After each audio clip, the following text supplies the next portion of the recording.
Hello.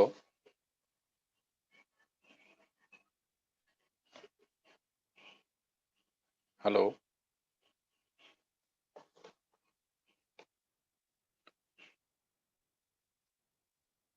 Hello Mohit Kumar ji. Yes sir.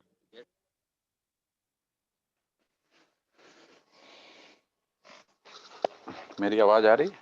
Hello. हाँ sir, आ रही है। और आपकी क्लास में भी बहुत कम बच्चों ने गूगल क्लासरूम पे ज्वाइन किया है, ऐसा क्यों है? सर वो कुछ लोगों ने मतलब 7374 वाला ग्रुप ज्वाइन कर लिया था, अच्छा। तो वो अभी सर बोल देंगे ज्वाइन कर लेंगे वो लोग। तो क्या उसमें मर्ज हो गए हैं क्या 7374 में? हाँ सर। लेकिन मैंने तो इंडिविजुअल लिंक भेजा था अलग अलग ग्रुप में। हाँ सर। अच्छा।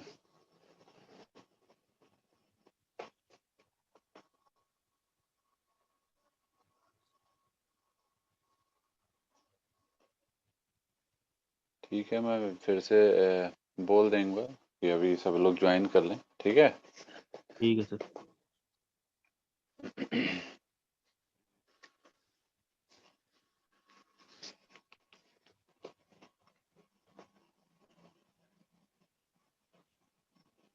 अभी क्या आप लोग की लैब चल रही थी क्या? मतलब बहुत कम अभी आप ही ने ज्वाइन किया है, बाकी तो। हाँ सर, अभी तो ब्रेक था सर। अच्छा, ब्रेक था। आप लोग को पता होगा ना, आपकी क्विज जो है 11 को है, 11 को हाँ रखी गई। सर, पोस्टपोन हो गई थी। हाँ हाँ। और बाकी आज मैं जो भी अभी जो तो पढ़ाया है मैंने जितना कंटेंट, वो आपके यस। गूगल क्लासरूम में फोल्डर में शेयर कर दूंगा, ठीक है। Yes sir. तो आप लोग अपना उससे पढ़ते रहिए, ठीक है, जब इतना टाइम अभी है। ठीक है सर। बाकी आप लोग के पास मॉरिस मैनो की बुक तो होगी। सर हम लोग ने वो डाउनलोड की थी, फ्रोजन वाली। सॉरी, हाँ, frozen forest, not Morris Mano, frozen, हाँ फ्रोजन होगी आप लोग के पास ना।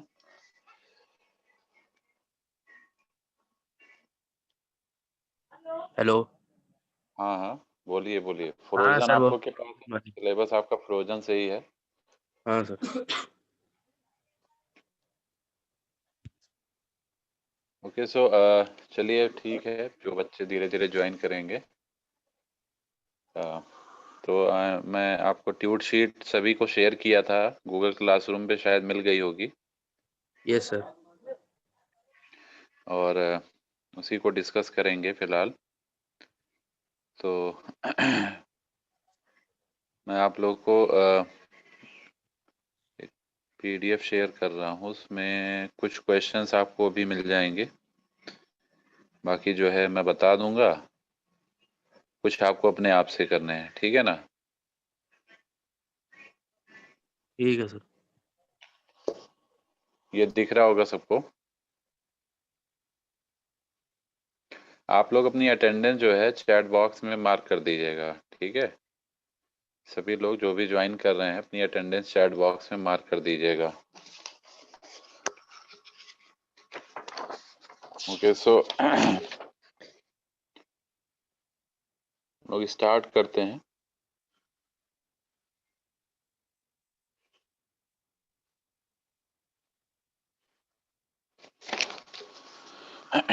तो सबसे पहले जो आपका क्वेश्चन है ट्यूटोरियल में, that is what do understand by adaptive tree walk protocol. बाकी बच्चों ने नहीं ज्वाइन किया है, काफी कम बच्चे ज्वाइन कर रहे हैं ट्यूट। शेड्यूल तो सबको पता ही है अपना, क्यों? Yes sir.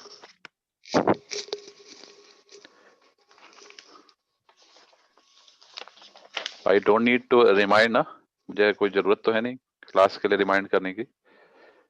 सभी को आई थिंक नहीं पता ही सर। है। ने आईडी यस पासवर्ड यस। भी चेंज किया नहीं है, सेम वही है। यस तो सर, फिर वही ठीक सेम है। है। सब ज्वाइन करेंगे अपना जिसको। खैर चलिए स्टार्ट करते हैं। तो एक बात मैं फिर से आप लोगों से बता दे रहा हूँ, जो अभी आए हैं, एक ज्योति मिश्रा जी आई हैं और मोहित, 2 लोग हैं। तो ये बताना है मुझे कि जो बच्चों ने अभी गूगल क्लासरूम में ज्वाइन नहीं किया है वो as soon as possible join कर लें, जरूर। आज आज ही ज्वाइन कर लें, आज या कल तक, क्योंकि अभी तो ट्यूटोरियल भी मैं कल के बाद कंसीडर नहीं करूंगा अगर नहीं सबमिट किया तो, ट्यूट सेकंड। ठीक है। और उसके अलावा जो है, जो भी टेस्ट वगैरह हैं सब गूगल क्लासरूम से ही हो रहे हैं। तो आप लोग जो भी बच्चे अभी स्पेशली 7-1 7-2 में बच्चों ने ज्वाइन नहीं किया है, तो आप अपने फ्रेंड सर्कल में कन्वे कर दीजिए, जो भी जिसके हैं फ्रेंड्स। ठीक है ना। मैंने 2 बार भी लिंक भेजा था, 2 बार 3 बार भेज चुका हूँ, लेकिन फिर भी कोई बहुत अच्छा रिस्पांस नहीं है, तो इसलिए ज्वाइन कर लें। 7-3 7-4 में ज्यादातर बच्चे कनेक्ट हो गए हैं, बट 7-1 7-2 में प्रॉब्लम है।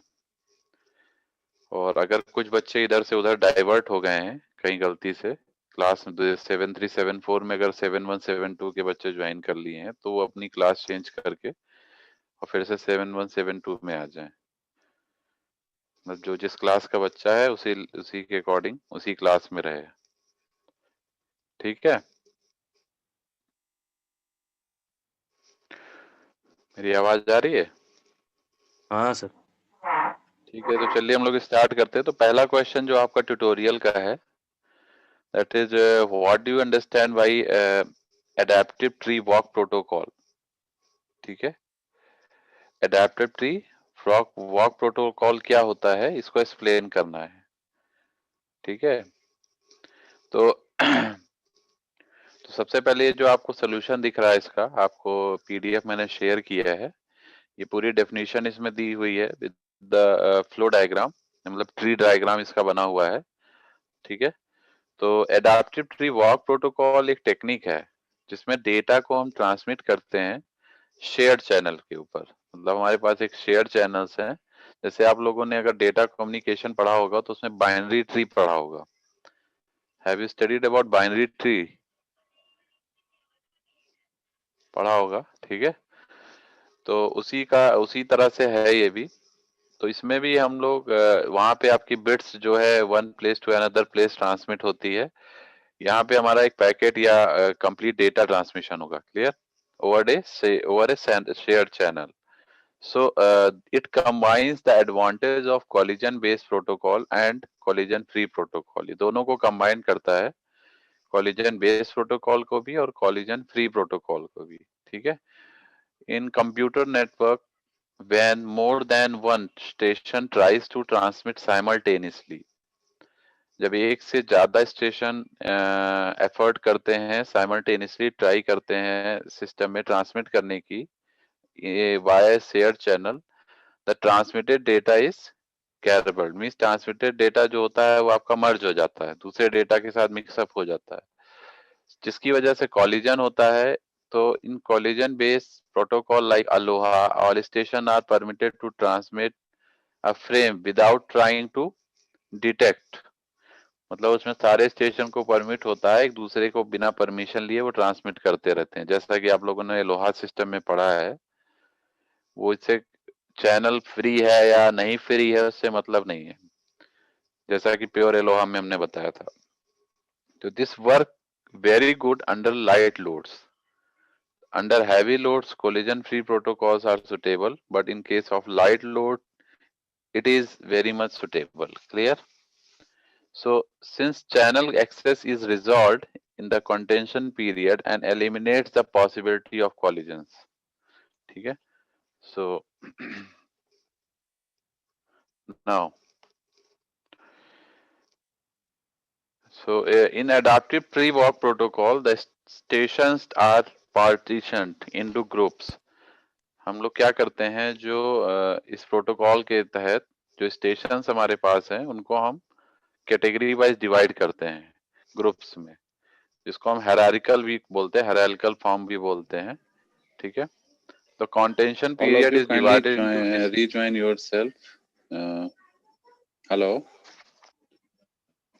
एक मिनट, मेरी आवाज आ रही है सभी को? Okay, so the contention period is divided into discrete time slots. For each slot, the contention rights of the station are limited. So, under light loads, all the station can participate for contention like Aloha system. However, under heavy loads, only a group can write for a given slot. ये ध्यान रखना है आपको, अगर light load रहेगा तो एक single station भी पार्टिसिपेट कर सकता है, बट अगर हैवी लोड रहेगा तो ग्रुप में हमारे स्टेशन पार्टिसिपेट करेंगे। ठीक है, ये चीज आपको ध्यान रखना है। Okay, so the working principle is what? एक बच्चे ने ज्वाइन किया था, आई थिंक एग्जिट हो गई, Himanshi Sharma. Okay,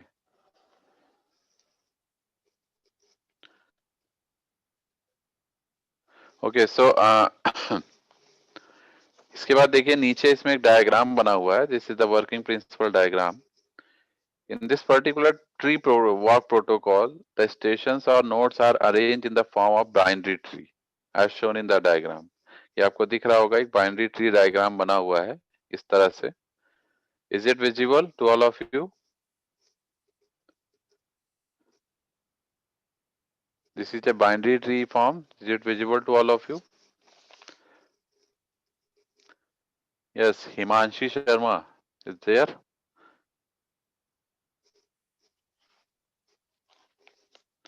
Hello, Himanshi Sharma is there.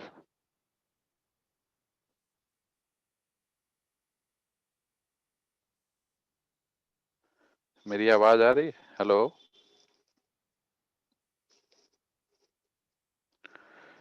okay. Yes, sir. Here the internal nodes marked from 0 to 6. देखिए जितने भी marked हैं internal nodes कहलाते हैं. They are marked from 0 to 6. 0, 1, 2, 3, 4, 5, 6. These are called the internal nodes. ठीक है ना? These are called the internal nodes, and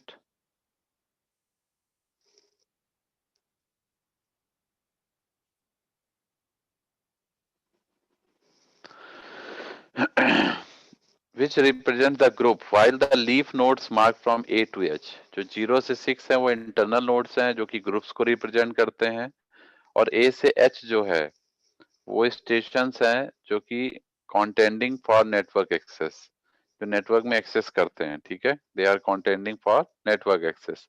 so initially all nodes A to H are permitted to compete for the channel. तो initially क्या रहता है, सारे node जो भी नीचे वाले हैं ए से लेके एच तक, इनको हम परमिट रहता है to compete the channel. If a node is successful in acquiring the channel, it transmits its frame. In case of collision the nodes are divided into two groups. अगर मान लीजिए कोई एक नीचे से कोलाइड कर जाता है इसमें से, तो उनको हम ग्रुप्स में डिवाइड करते हैं।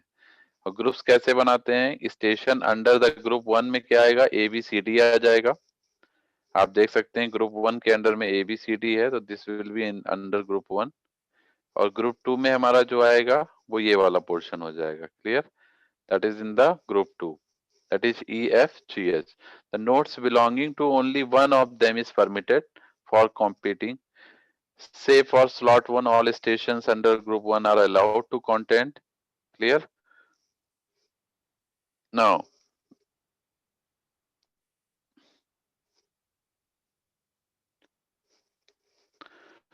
group 1 are however if there is a collision, अगर मान लीजिए collision हो जाता है, then the stations are further divided into groups.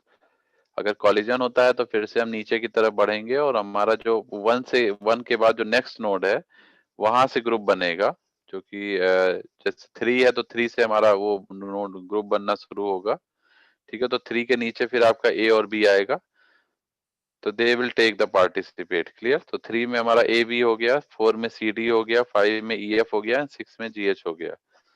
तो in order to locate the containing station, depth first search algorithm is used. ये एक एल्गोरिथम है जो हम लोग यूज करते हैं इसमें, depth first search algorithm. Clear? Now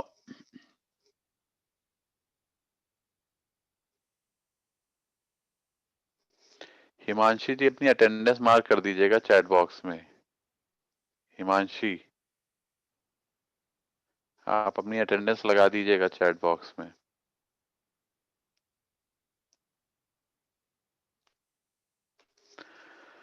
Okay, so in order to locate the contending station, depth first search algorithm is used.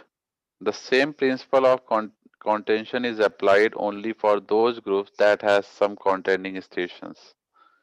The division continues if the collision occur until each group contains only one node. ठीक है?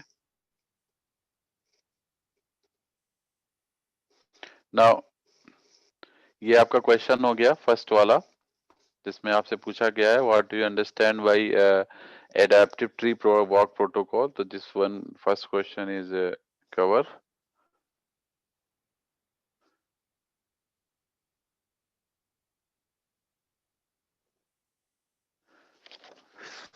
एक एक करके बच्चे गायब क्यों हो रहे हैं?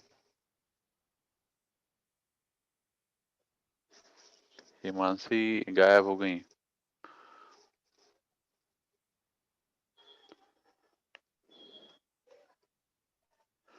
Okay. So next question is compare I persistent CSMA and P persistent CSMA. Clear?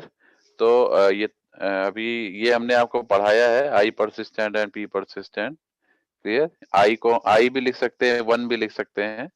तो ये क्या होता है? 1 persistent या I persistent मेथड क्या होता है? इसमें हमारा जो भी नोड होगा वो जैसे इसको कोई डेटा मिलेगा वो तुरंत चैनल में ट्रांसमिट कर देगा।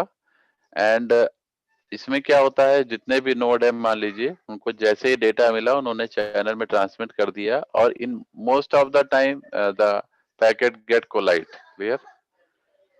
नॉन परसिस्टेंट में क्या होता है, 3 मेथड हमने बताया था आपको अलोहा सिस्टम के, सॉरी सीएसएमए सिस्टम में, I persistent, non persistent and P persistent. जो नॉन परसिस्टेंट मेथड होता है उसमें हमारा जो है पहले चैनल को सेंस करता है, सेंस करने में दिखा कि चैनल आइडल है तो डेटा ट्रांसमिट कर देगा, अगर चैनल बिजी है तो वेट करेगा रैंडम ड्यूरेशन में, मतलब एक पर्टिकुलर रैंडम टाइम के लिए वो वेट करेगा और उसके बाद डेटा को फिर से चैनल को चेक करेगा, चैनल आइडल है तो डेटा को भेज देगा। लेकिन इसमें ये होता है कोलिजन के चांसेस इसमें भी बहुत ज्यादा होते हैं, क्योंकि ऐसा भी हो सकता है कि 2 स्टेशन हमारे सेम टाइम पे वेट कर रहे हैं। 2 स्टेशन है जिन्होंने 5-5 सेकंड वेट किया, दोनों का टाइमिंग सेम हो गया तो कोलिजन विल हैपन। ठीक है ना? तो ये भी कंडीशन ध्यान रखना है आपको। और जो हमारा पी परसिस्टेंट होता है, पी परसिस्टेंट में क्या है कि जो स्टेशन है वो चैनल को सेंस करेगा, अगर चैनल आइडल है मतलब चैनल बिजी नहीं है तो वो क्या करेगा, एक प्रोबेबिलिटी पी से हमारा डेटा को भेज देगा किसके अंदर, चैनल के अंदर। ठीक है? लेकिन अगर चैनल आइडल नहीं है, बिजी है, तो वो वेट करेगा for 1 minus P probability. Clear? It will wait with the probability 1 minus P, और फिर से जब उसको चैनल बिजी दिखेगा तो फिर से वो प्रोबेबिलिटी पी से उसमें डेटा को भेज देगा। तो पी यहाँ पे प्रोबेबिलिटी को रिप्रेजेंट करता है और इस चीज को आपको ध्यान रखना। तो ये दूसरा क्वेश्चन हो गया। थर्ड क्वेश्चन है compare pure Eloah and slotted Eloah. ये हमने आपको बताया था कि pure Eloah is a totally random based system, इसमें कॉलिजन बहुत ज्यादा होता है, इसकी एफिशिएंसी कम होती है। तो जो प्योर एलोहा है इसमें हमारा जो पैकेट है, जैसे ही स्टेशन को पैकेट रिसीव होता है वो तुरंत का तुरंत चैनल को देखेगा, चैनल आइडल है तो तुरंत पैकेट भेज देगा, अगर बिजी है तो होल्ड करेगा। ठीक है? लेकिन इसमें क्या होता है, इसमें कोई वेट टाइम नहीं है। एक तरह से कह सकते हैं अगर चैनल बिजी है तो वो क्या करेगा, बैक होके फिर से पैकेट डाल देगा चैनल में। ठीक है? तो इसमें कोई वेट टाइम नहीं होता है। और स्लॉटेड एलोहा में क्या होता है, मतलब स्लॉटेड एलोहा में हमारा सिस्टम क्या है कि हर एक स्टेशन को हम एक पर्टिकुलर टाइम स्लॉट अलॉट कर देते हैं, वो उसी टाइम स्लॉट में ही चैनल में पैकेट को सेंड करता है। ठीक है?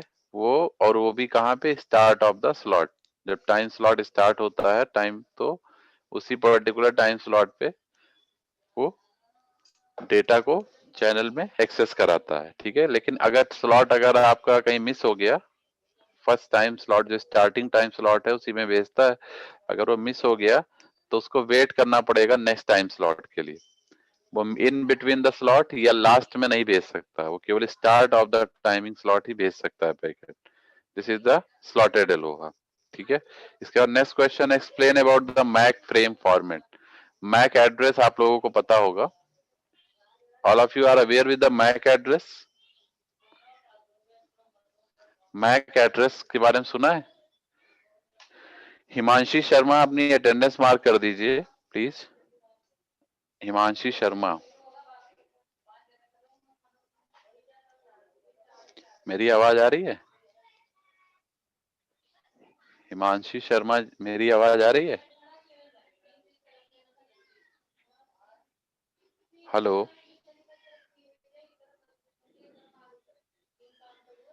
हेलो,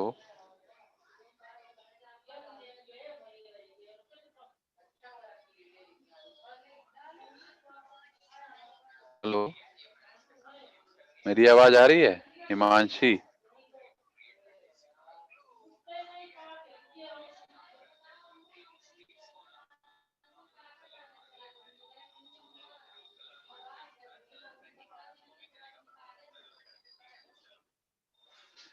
मेरी आवाज आ रही है सभी को?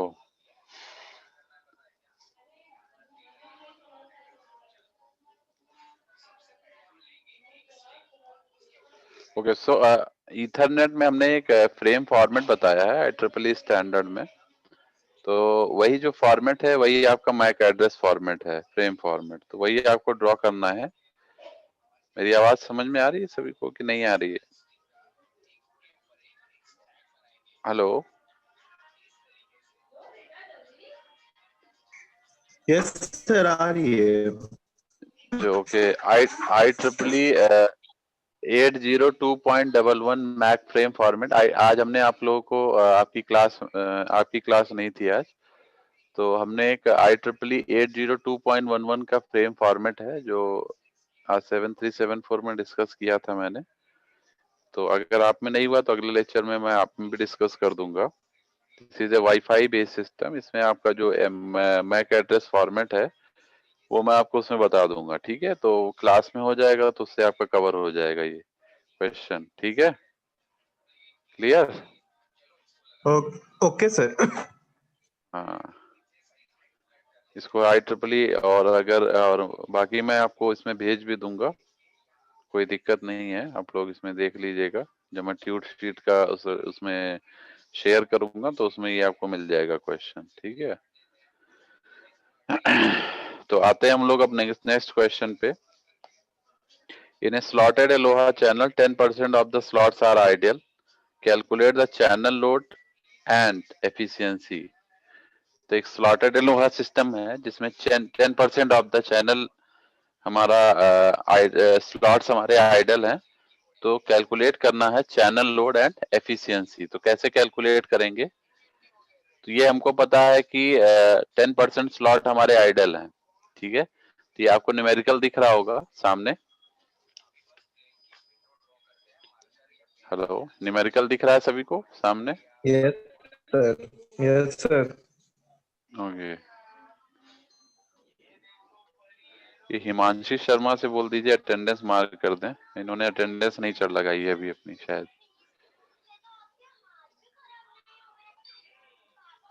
Himanshi Sharma is there?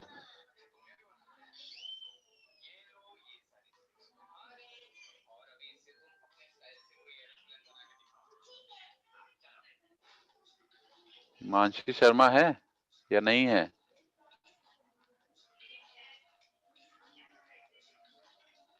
May be sir connection issue होगा। अच्छा अच्छा, हाँ ये हो सकता है, देयर में भी कम कनेक्शन इशू।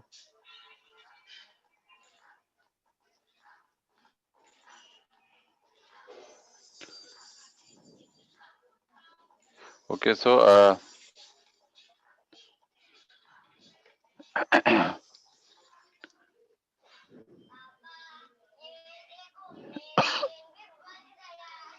तो देखिए इसमें इसमें क्या पूछा है क्वेश्चन में कि 10% हमारे स्लॉट्स आइडल हैं एक स्लॉटेड लोहा में।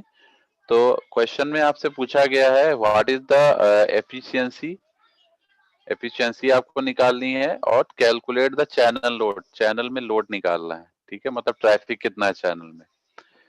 तो ये दोनों चीज कैसे आप फाइंड करेंगे, तो हमने आपको बताया था जो स्लॉटेड लोहा होता है उसमें एफिशिएंसी का फार्मूला आपको हमने बताया था, वो होता है ईटा इज इक्वल टू, कई जगह ईटा से भी रिप्रेजेंट करते हैं, कई जगह एस से भी रिप्रेजेंट करते हैं, तो इसमें कोई कंफ्यूजन की जरूरत नहीं है, ठीक है। रिप्रेजेंटेशन आप एस से भी कर सकते हैं एफिशिएंसी का और ईटा से भी कर सकते हैं, क्लियर।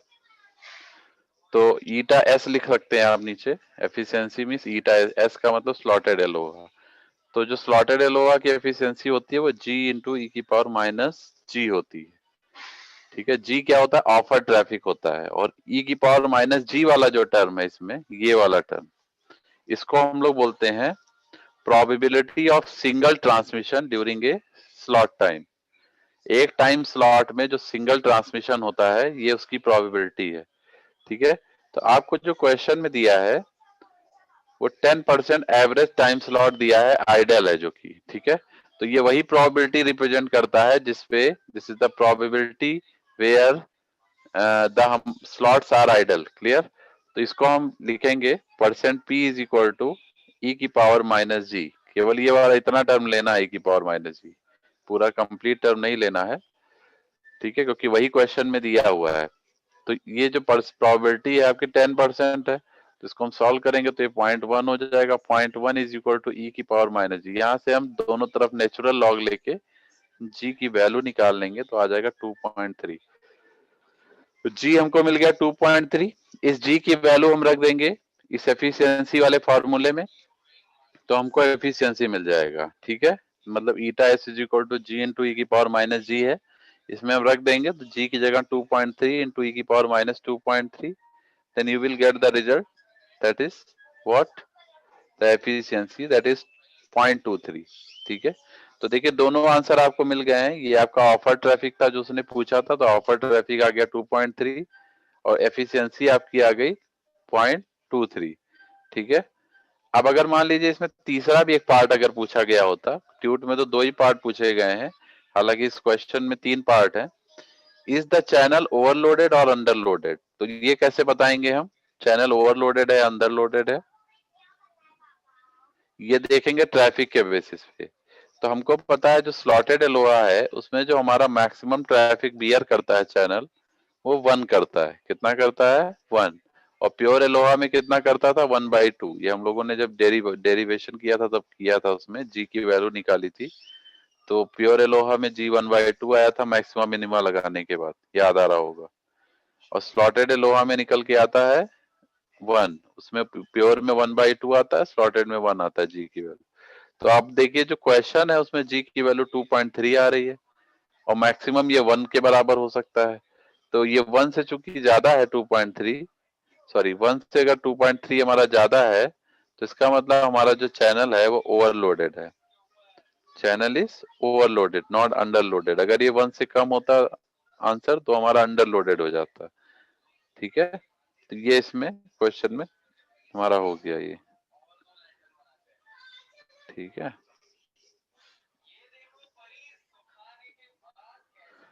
अब इसके बाद जो नेक्स्ट क्वेश्चन है आपका वो वायरलेस लैन IEEE स्टैंडर्ड से है।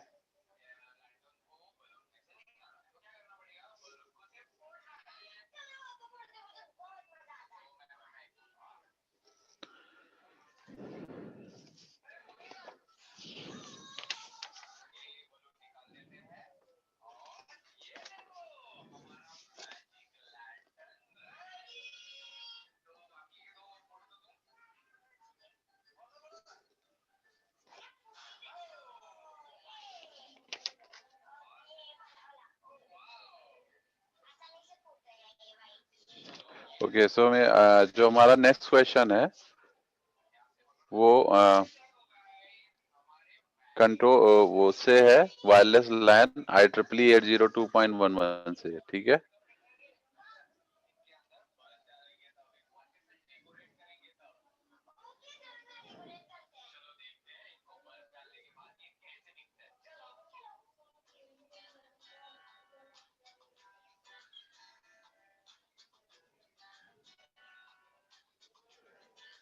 आवाज आ रही है मेरी सभी को?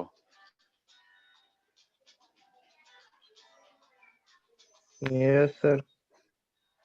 ओके, तो देखिए ये क्वेश्चन क्या है, explain the different aspects of medium access in IEEE 802.11।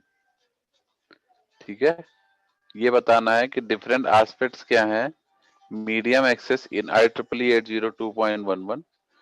Do they differ in 802.11b and 802.11g? ठीक है, क्लियर? ये हमसे पूछा गया, and why 802.11 frame format has 4 address fields. तो ये आपसे क्वेश्चन में पूछा गया है। ठीक है, is it clear? Yes sir. ठीक है, तो हम लोग जो है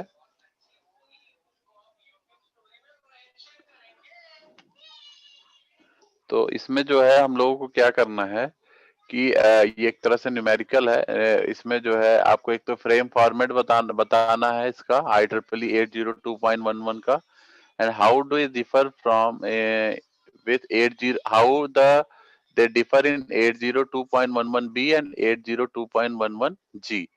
तो ये देखिए हम आपको इसमें बता देते हैं, एक मिनट रुकिएगा, मैं आपको शेयर कर रहा हूँ एक फाइल।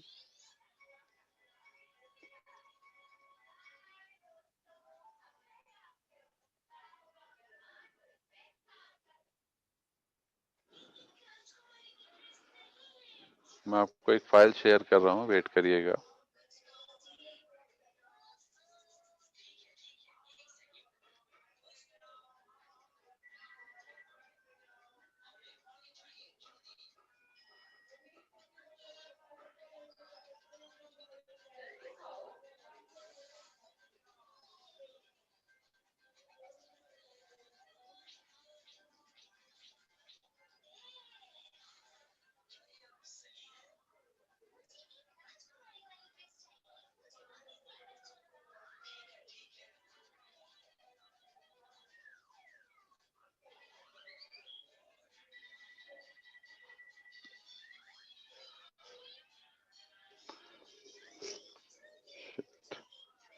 क्या हो रहा है यार?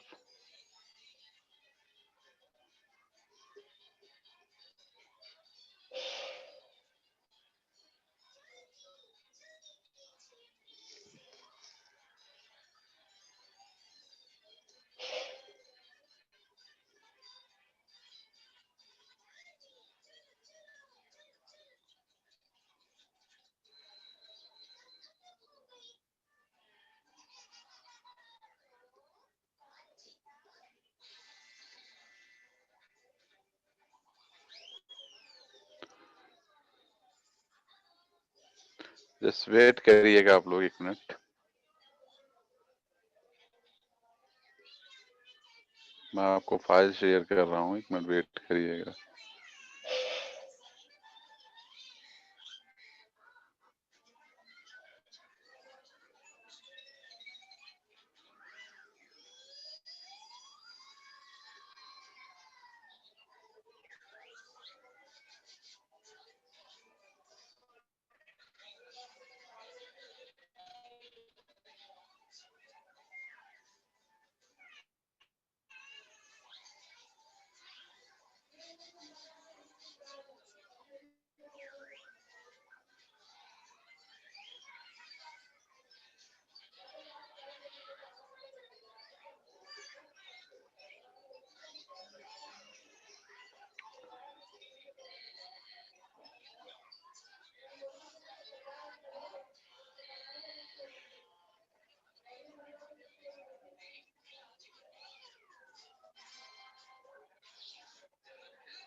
ये दिख रहा है सभी को?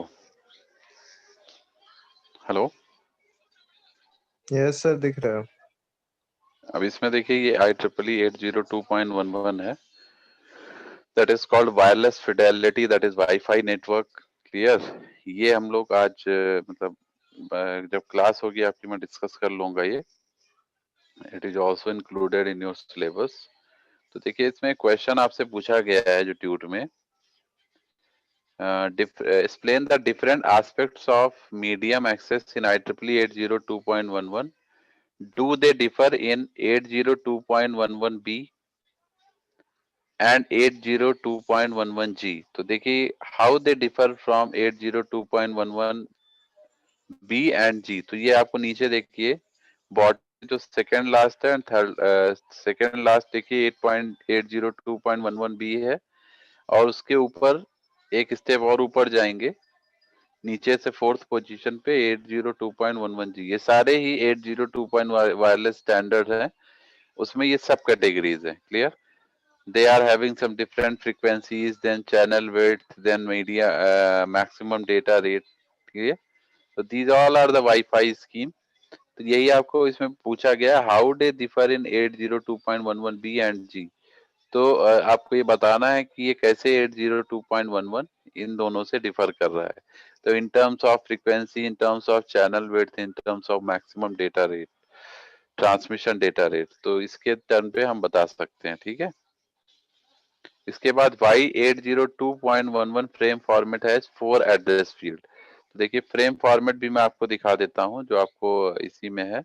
ये देखिए, ये देख रहे होंगे, ये 802.11 वाईफाई फ्रेम फॉर्मेट है। इसमें हमारे पास 4 एड्रेस फील्ड है।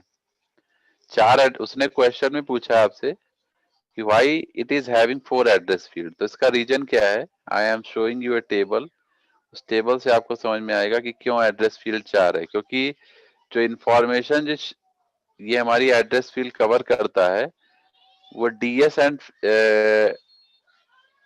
इससे कवर करता है, टू डीएस और फ्रॉम डीएस से। तो as we are having 4 addresses, so the combinations of the data transmitting is of 4 types. 4 combination बनते हैं, इसीलिए हमारे पास 4 एड्रेस हैं। क्लियर? जैसे कॉम्बिनेशन क्या बनता है, 00011011, तो इसके according 2ds and from ds जो हमारा है 00011011, आप देख सकते हैं चारों एड्रेस की स्पेसिफिक उसके टर्म्स को समझा रहा है। जैसे मान लीजिए अगर हम बात करें एड्रेस 1 की 00 पे, तो ये डेस्टिनेशन की तरह वर्क करेगा। एड्रेस 2 हमारा सोर्स की तरह वर्क करेगा। एड्रेस 3 बीएसएस आईडी की तरह वर्क करेगा। बीएसएस क्या है, बेसिक सर्विस स्टेशन। ठीक है, एक टर्म होता है एक्सेस पॉइंट, एक टर्म होता है बेसिक सर्विस स्टेशन। ये दोनों वाईफाई सिस्टम में आपस में कनेक्टेड होते हैं।